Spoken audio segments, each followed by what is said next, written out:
G'day everyone, welcome to this video. A little while ago I made a round moss pole. I've been using them for quite a while now and I love them. But today I'm going to make a different kind of moss pole. I've been working on these kind of things for a little while. I've got a system that I'm pretty happy with and I'm going to be showing you how I do it today. I'm going to be growing this Philodendron Parasio Verde. It's only fairly young at the moment, but I'm hoping that by the end of this video that you're watching now, it's going to be a fair bit bigger. So first, I need to make a moss pole. I'm going to be making a flat-faced moss pole. There are a few different versions of this on the internet. Most of the ones that I've seen have a plastic backing with some kind of mesh on the front filled with sphagnum moss. I've made a few of these and maybe it's just the plastic backing that I'm using, but they're pretty flimsy. So I'm using something that I took from my other moss poles, a spine, and I'm going to be adding it to these ones as well. That way I also get a bit of a self-watering function to my moss pole. Without any further ado, let's make one.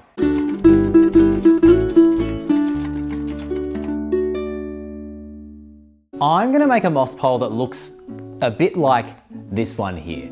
So as you can see, it's got one face that has got kind of this wire mesh. This is Avery wire, and the rest of it is covered with plastic. So the idea is that it sits in the pot and the plant just grows up one face of the pole. Easy peasy. That is the goal for today. That's how I'm going to do this. That's what we're going to make. So how am I going to do that? There's a few things that I'm going to need. All of it's pretty inexpensive. There's an initial startup cost because the wire that you buy, the Avery wire, it comes in fairly big rolls, and that's a little bit of startup cost, but otherwise it's not too expensive. So a few things that I'll need. I'm going to need a spine for this. I'm going to be using a PVC pipe. This is a 15mm pipe and I've got the corresponding end cap as well. I'm also setting this up as a self-watering pole. It's not going to be able to do all of the job. I'm going to have to water the moss myself, but it is going to help in keeping the moss damp for longer, which is easier for me because it's harder to make it moist once it's dried out. That's going to be the spine of it. Around that, we're going to have sphagnum moss. We're going to need to have some water to be able to moisten that. And the sphagnum moss is going to be contained inside some A4 plastic sheeting. You'll be able to find different versions of this in different places. Just Google A4 plastic sheet and it should come up. It's not super strong. I'll be joining them together and we'll manage with that. I'm going to use some macrame cord, natural macrame cord. So this is cotton. If it's synthetic, it's not going to work. So you do need to have a natural cord for that. It is also going to need the wire itself. We're not going to use heaps of it, but we do need it. So I've got some Avery wire. It's fairly small, but it will do the job. And then I'm going to need some tools. To cut the wire, I will need some pliers, fairly small ones because this one's fairly fiddly. I'm going to need some scissors to cut the cord for the macrame. I'm going to need a hole punch to punch holes in the plastic. And I'm going to need a hacksaw in case I need to cut the pipe to size, which I'm going to need to. A marker, like a permanent marker or a whiteboard marker, also helps with this. And I forgot to mention earlier, lots of cable ties. That's all we need. Let's get making. To start with, I need to make my plastic longer. Just the regular A4 sheets are not going to be long enough by themselves for the pole. So to do that, I am punching some holes fairly close to the short edge at either end, and then two in the middle. I then need to make sure that I've got corresponding holes on the next sheet. So I'm using a whiteboard marker to mark the holes where they need to be, punching them, and now I can use cable ties to connect them together. The ones around the edge can just go around the edge, and the one in the middle needs to go through both of the holes, which is why they need to be punched close together. Okay, I've got the plastic backing made. As you can see, it's super flimsy. This doesn't work very well as a structural piece, certainly the bits that I have, which is why the next step, the spine, is really important. However, I do not have enough plastic to go the whole way, so I do need to do a little bit of trimming to size, which is where my hacksaw comes in.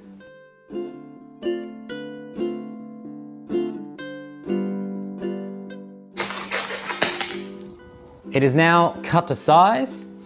The end that was cut is not super clean. And that's not a problem because that is going to be covered by our end cap. So I'm gonna pop it on nice and tight. I don't need to worry about gluing this or anything. It's going to sit pretty tight anyway. And now it's time to prepare this so that it can be used to do some self-watering. So I'm going to take my macrame cord and I'm going to put it in a knot. Any knot will do. I'm just doing a granny knot. And now I will feed it down the pole till it's at the bottom.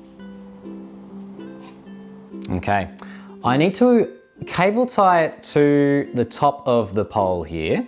So I'm going to do that. Now I think I bought cable ties just a touch too small. It is possible to do this, but it is a little trickier than I'd ideally like, but we'll be okay. There we go, it's just on there, and I can clip off the extra little bit. Now we get to the fun part of just kind of wrapping it around. I want each loop in this helix to be maybe between 5 and 10 centimeters apart. It doesn't have to be super close until I get all the way to pretty well being at the bottom, where I'll cut the cord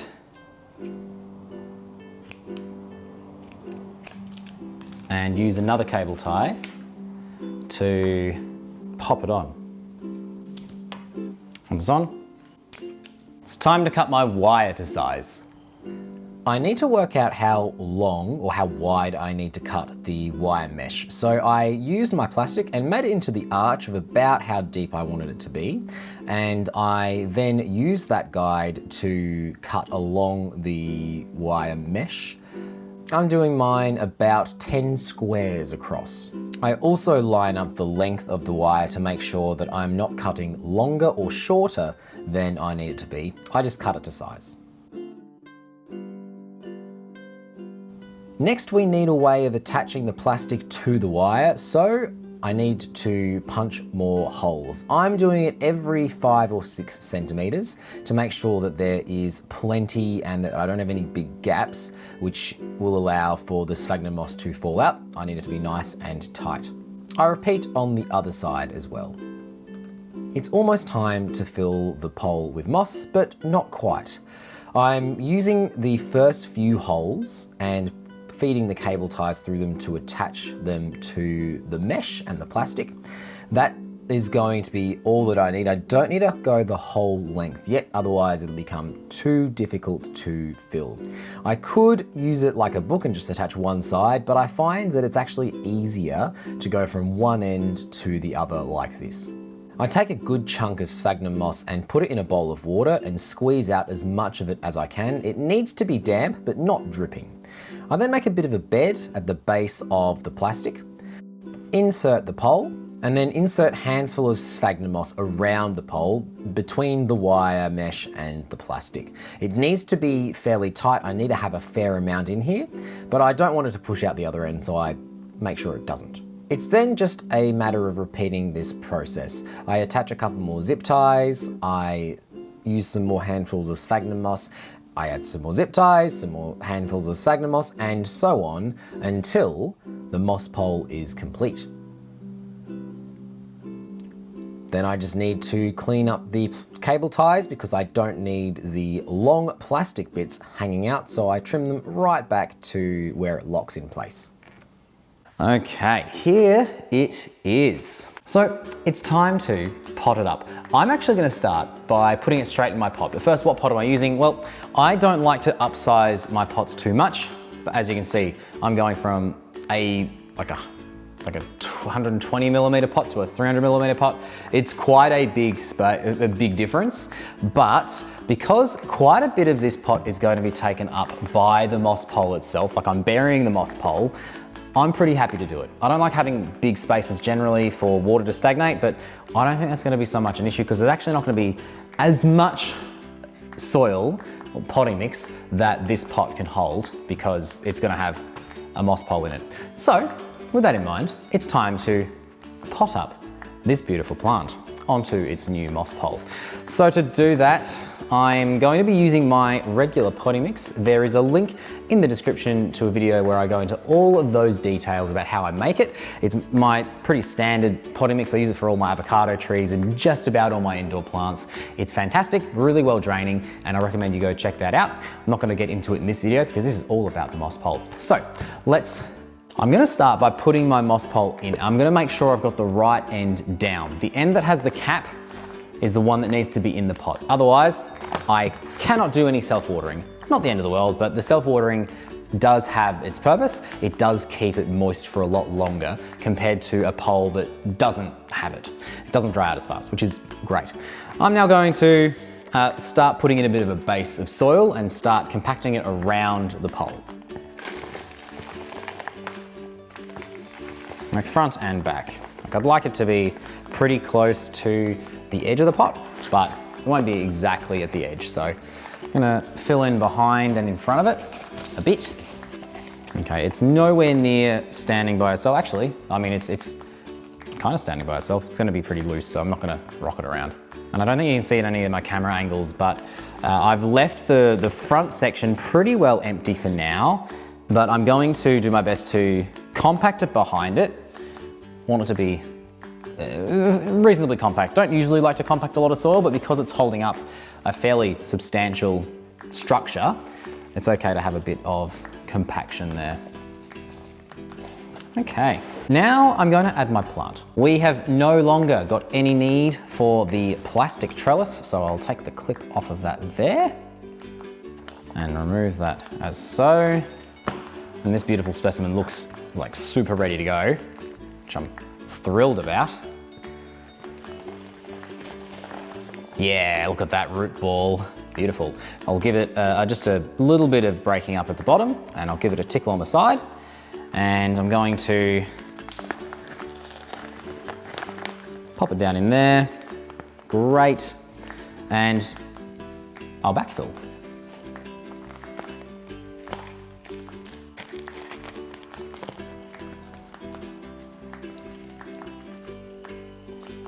And that is pretty well it. I'm going to take the gloves off for this bit. I'm going to give the plant a little bit of help attaching to the pole. I'm going to use some Velcro tape for that. So this is super easy to apply and take off, and it's reusable, which is great.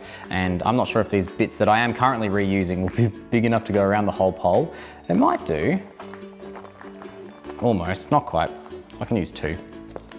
And I'm going to kind of help the plant a little bit by just suggesting that some of the roots go into the moss. So it's already got some gorgeous aerial roots, which I'm sure will start doing its thing in no time. Because really, if they're touching it, it should go in.